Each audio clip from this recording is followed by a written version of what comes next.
ओम गम गणपतये नमः, गुम गुरुभ्यो नमः, सम सरस्वत्यै नमः। गणेश जी का 32 अवतारों के बारे में जानते हुए हर दिन एक एक गणपति के बारे में, उनका ध्यान श्लोक और उनका विशेषता और उनका मंदिर कहाँ पर है, इन सारे जानकारी को ले रहे हैं। आज का दिन 5वां गणपति है, जिसका नाम है शक्ति गणपति। ये शक्ति गणपति पंचभूतात्मक स्थिति में आकाश तत्व का प्रतीक है। ये शक्ति गणपति का जो मंदिर है वो मदुरई के पास तमिलनाडु में त्रिपुरम कुंड्रम एक गाँव है, उस गाँव के अंदर ये गणपति का मंदिर है। ये शक्ति गणपति का जो विशेषता है, धैर्य के लिए और दाम्पत्य जीवन का जो चिंताएं हैं उसका निवृत्ति के लिए, पति पत्नी का बीच में, माता पिता और बच्चों का बीच में ये जो पारिवारिक चिंता चलते रहती है, उन सब निवारण के लिए शक्ति गणपति का आराधना सबसे श्रेष्ठ माना जाता है। शक्ति का अर्थ है देवी, देवी प्रकृति, ये सब कुछ शक्ति माने प्रकृति, शक्ति माने देवी।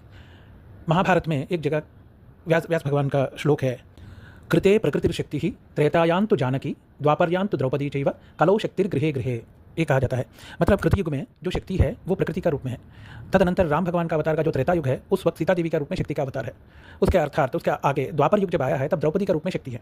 किंतु कलयुग में कलौ शक्तिर्गृहे गृहे, कलयुग में हर घर में एक शक्ति माँ का रूप में, बहन का रूप में, पत्नी का रूप में रहते हैं। उनको शक्ति का रूप माना जाता है। कोई भी परिस्थिति में, किसी भी स्थिति में उनको अपने कारण या अपना कर्मों के कारण दुखित नहीं करना चाहिए।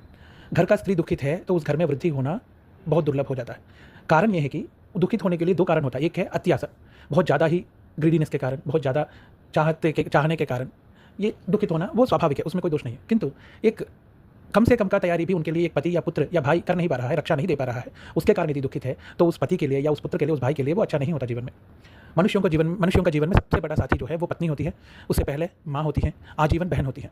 संभाल करके उस प्यार को समझा करके, समझ करके उनके साथ अच्छे बर्ताव करेंगे तो उनका जीवन में रक्षा तो स्वाभाविक रूप से ही आ जाएगी। क्योंकि शास्त्र का कहना है कि पत्नी का जो भी पूजा है उसमें फल पति का आयु के लिए, आरोग्य के लिए, ऐश्वर्य के लिए ही कहा गया है। छठ पूजा करते हैं क्यों? क्योंकि पति का अच्छा आयु रहे, अच्छा आरोग्य रहे, अच्छा वृद्धि रहे। नवरात्र करते हैं किस लिए? पति परमेश्वर का सब श्रेष्ठमय हो, पुत्रों का अच्छा हो और भविष्य अच्छा रहे, घर और वास्तु और व्यापार इत्यादियों में वृद्धि रहे। ऐसे शक्ति हमेशा सन्मार्ग में ही सोचते हैं। जैसे एक माँ अपना पुत्र के बारे में, पत्नी पति के बारे में, बहन भाई के बारे में, ये शुरुआत में सोच अच्छा ही रहती है। किंतु बाद में कुछ कारणवश 90% पुरुषों के कारण, 10% स्त्रियों का खुद का स्वभाव के कारण भी ये बिगड़ जाती है। ये जो बिगड़ा हुआ जो स्थिति है उसको ठीक करने से क्या होगा? क्योंकि घर में जो जीता वो प्रपंच जीतेगा, ये नियम है। इसलिए प्रयत्नपूर्वक कोशिश करें जितना बन पड़े। यदि नहीं बन पा रहे हैं, नहीं कर पा रहे हैं उनका मांगे पूरा, तो उनको बिठा करके समझाना चाहिए ताकि शांति से सुलझ जाए। हाँ, इस वक्त ये परिस्थिति है, इस वक्त ये परिस्थिति नहीं है, इस वक्त मेरे पास इतना कमाई है, इस वक्त ये कमाई नहीं है, जो भी है खुल के आप बात करोगे तो उससे अच्छा ही रहता है। शक्ति गणपति का आराधन से ये सुख और शांति प्राप्त होती है। इसके सिवा स्त्री श्राप बोल करके एक होता है जो कि बद्दुआ कहा जाता है, कई जगहों से मिलती है, वो जाने अनजाने में किया हुआ कर्म के कारण होता है, तो वो स्त्री श्राप भी विमोचन हो जाती है। इसलिए शक्ति गणपति का आराधना सबसे श्रेष्ठ माना जाता है।